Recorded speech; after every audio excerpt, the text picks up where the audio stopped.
Well, I hope you're hungry, because I'm whipping up some breakfast.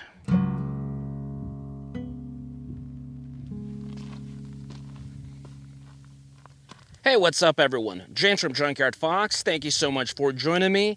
And I am out here right at dawn to do some foraging. So it is springtime, things are blooming and growing, and so that gives us a chance to do some desert bushcraft breakfast out here today. So this plant behind me is the Spanish stagger, also known as the yucca, and you've seen us using the yucca plant for many things throughout the year. So this plant is such an awesome resource out here in the desert. You've seen us make soap from the roots. You've seen us make cordage from the spikes. We've even used some of these fibers to make primitive desert sandals before. And the stalks that grow in the middle, the thinner stalks of the smaller yuccas, like the soapweed yucca, you can use to craft figure for deadfall traps or bow drill sets. And then the thicker, larger stalks you can make into a primitive shelter. Now, what we're going for today, once again, is food. And so now that it's springtime, right in the middle, during early springtime, a bulb grows, this purple bulb, and you can chop that out, cut it up, and then cook it, eat it like cabbage. It is quite bitter, so you want to switch out the water a little bit if you do have the resources of water, but it is edible. A couple of weeks after that, that bloom becomes these flowers, and these pretty white flowers are also edible. Hopefully they're not too late, because they do become bitter as well once they're a little old, and we are kind of, admittedly, a little late to the season. I've eaten a couple of yuccas already, a couple of yucca flowers, and they're quite bitter.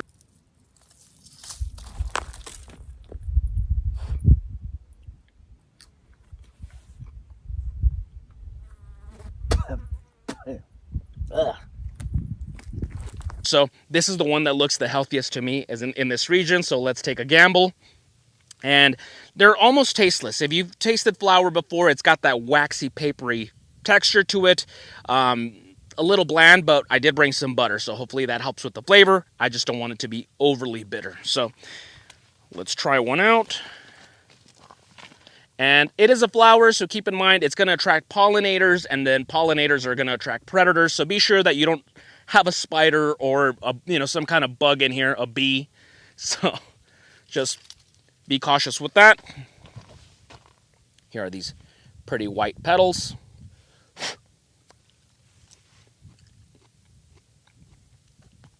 Not bad.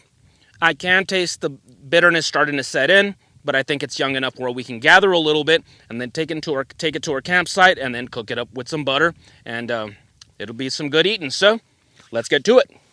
And as always, when working around yucca, just be very mindful of these spikes, because these things are not playing around. They will cut you. You will bleed. So you don't want to risk unnecessary injury. And there's a bunch of them, so you got to weave carefully through here and go for the flowers that don't appear to have any damage. There's no wilting. There's no bugs. And we're only after the petals, so you can toss the middle part. But look at this one. Nice and pretty. A little bit of damage there, but other than that, there doesn't appear to be a lot of bites or wilting or anything like that. So we're going to take some of this, and I don't want to put too much stress on this particular one plant, so we'll walk around and gather some from other plants as well.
Check out this yucca. It's already started to turn the flowers into some fruits here. And these fruits, they'll grow a little bigger and they'll be edible in about 2 weeks from now.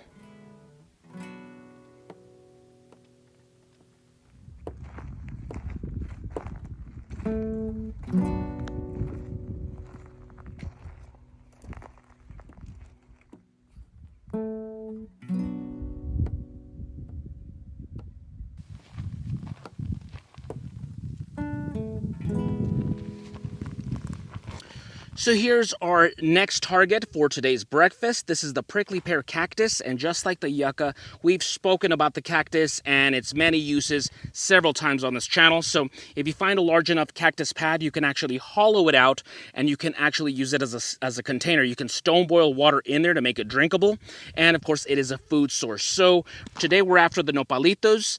Other than that, the flowers grow later on during summer. Like the yucca, you can eat the flowers, and then later on those flowers become these bulbous purple fruits called tunas, which is the best eating you're going to get out here in the desert. They're nice and juicy, very refreshing, but we're months away from that. Right now, we're just going to focus on the young, tender pads that are growing. So just like with all plants and vegetables, the older plants are just going to be more fibrous, less tasteful, and they're just full of spines. And so the young ones are more tender, they're juicier, and with less spines and glochids, it's just a lot easier to process. So we're just going to gather a couple of these. Now, caution, I don't know if you noticed, as soon as I approached here, I kind of slowly looked in here, because rattlesnakes like to nestle up in there. Not only do they get shade from the sun, but all these spines provide protection from birds of prey that would hunt them. And so just be careful. I was one time gathering cactus pads, and as I approached one, I just can hear and boy, does that wake you up. And so just be cautious. But we're going to gather a couple of these pads. And to gather these pads, we're not going to bother with using a bandana or anything like that, because all the little glochids and spines are just going to embed them. And whatever you use, you're going to have to throw away, because you're going to find spines in there even months, if not years later on. And so it's just not worth it. So today I just brought a plastic bag to throw these pads in. All right, let's do it.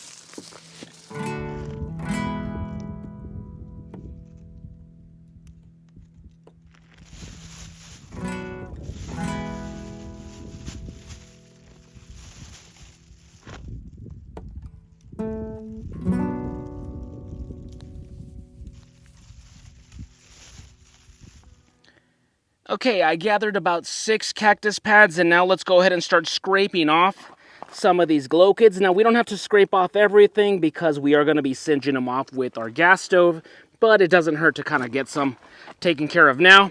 And this is where a good 90-degree spine on your knife comes in handy, because you can scrape off the spines and the glochids. So the spines are the visible ones, and the glochids, for those of you who don't know, they're like hair-like fibers, and they're very small, hard to see, and those will get in your fingers.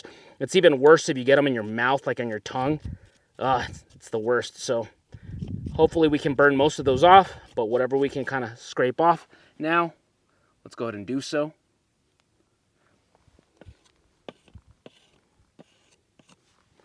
I'll turn this around. And yes, these are much easier to remove than a full-grown cactus pad that's a couple years old. That one would be just more difficult, more fibrous, and the spines are going to be a lot more stubborn. And as much as I wish I could make a campfire and make this a little bit more natural, sadly we do have a burn ban right now in the area because we are in a heat wave, so we're just going to have to work with the gas stove. That's all I'm able to do, so you just got to improvise.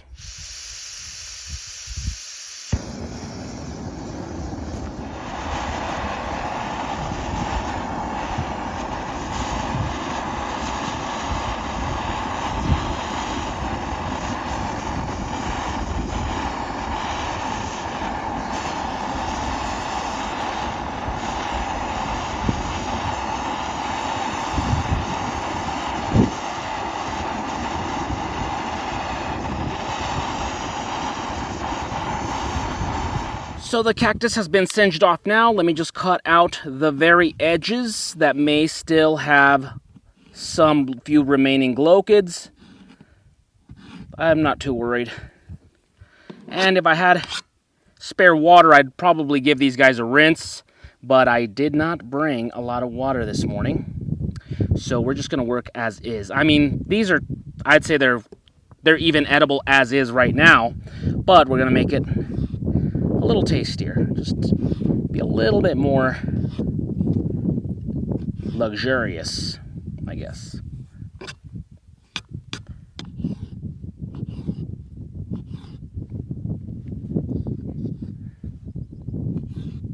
So I just sliced the cactus pads, and then I'm about to cook them on the pan, and hopefully the heat from the pan cooks off whatever last little glow kids are left in there. Let me just show you guys in case you've never seen it before. So when you split these apart, they're quite slimy.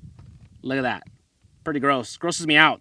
That's called mucilage, and it's kind of like aloe vera. If you have like a bug bite or sunburn, you can actually rub this on your skin, and it will provide mild relief. It's not, a miracle, but it does provide a little bit of help when you're out here, so keep that in mind in case you're in the desert and you get a bad sunburn. But they're not quite raw since I did singe them, but they're good to go as is.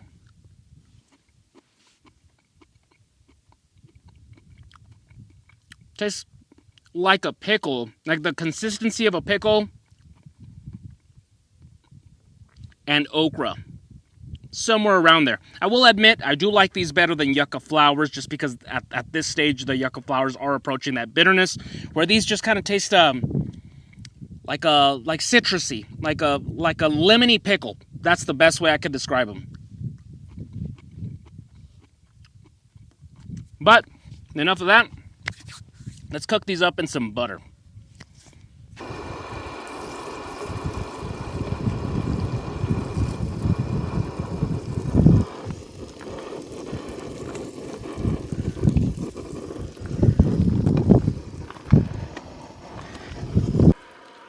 And now that we've let our cactus cook for about 5 minutes,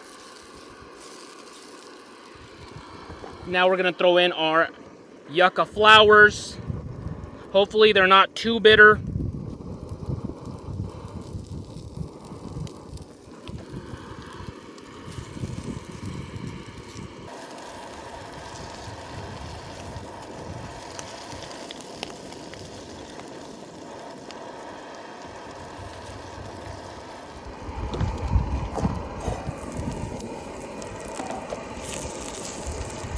And this shouldn't take too long, maybe about 5 minutes. I'm just kind of browning out the petals, softening them up a little bit. Hopefully it cooks away a little bit of that bitterness.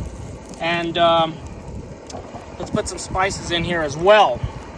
Now I know some cynical person's gonna be like, why would you have spices out in the desert? Well, you can tell right away when someone doesn't spend enough time in the wilderness if they don't bring no damn spices. Dead giveaway. All right, that is good enough. I'm starting to burn it. Once again, with this gas stove, you don't really have as much control as you can over coals. I feel like the gas stove is just overly concentrated. So I think this is good enough right here. Okay, everyone, and moment of truth. I did let it cool off for about 3 minutes just so I don't burn my mouth. But let's make this fast because the sun is starting to get really hot and the flies have found me and they're just very annoying. So, time to try out our Desert Bushcraft breakfast. And once again, it is yucca flowers with cactus pads sauteed in butter with some blackening seasoning. And so let's give it a shot.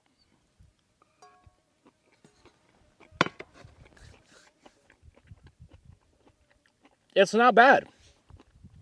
I was fully embracing bitterness from the yucca flowers. But no. I don't know if I just got lucky with the right yucca that I found, or maybe cooking it with butter, it kind of killed a little bit of the bitterness.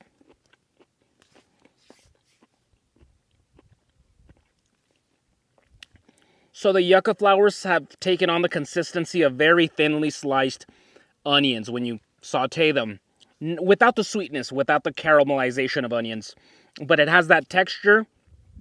As for the prickly pear cactus, the nopales, they taste kind of like okra, kind of like green beans. They're still a little bit slimy, though not too bad. They're not as gross as when you eat them almost raw. And once again, yeah, like okra. If you like okra, you're going to like prickly pear cactus. I can definitely see how you can mix these in Mexican cuisine in salsas, like mixing them with onions and jalapenos and stuff like that. They also throw them in stews. I can even see this being put on top of a steak, and I think that would be enjoyable. This is more of a side dish than a main course.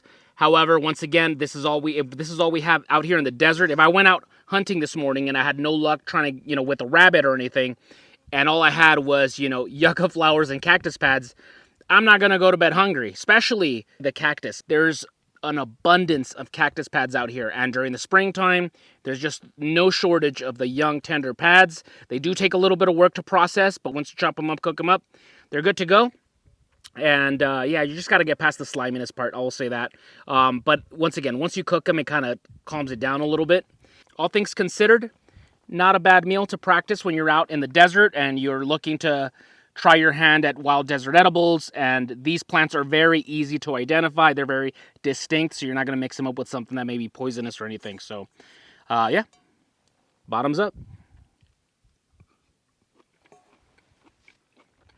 Well, everyone, that is about it for me. Just a short and sweet video, just sharing my neck of the woods and what is in season down here during the early springtime and just trying out a new recipe. And it was pretty good. Granted, the butter was doing a lot of the heavy lifting, but it never hurts to come out to nature and do a little bit of foraging. One thing I almost forgot to mention, whenever you do take a bite and it's your first time, be sure to just take a small bite and wait a couple minutes because you may be allergic or something like that. So just wait to see how your body reacts. If you're fine, proceed. If not, you know to stop there.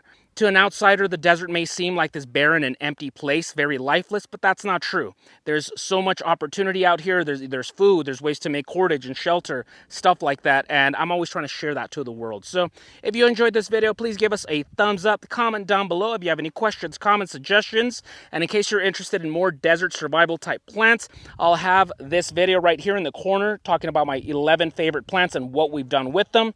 I'll see you guys next week with another video. Now go outside and get your boots dirty.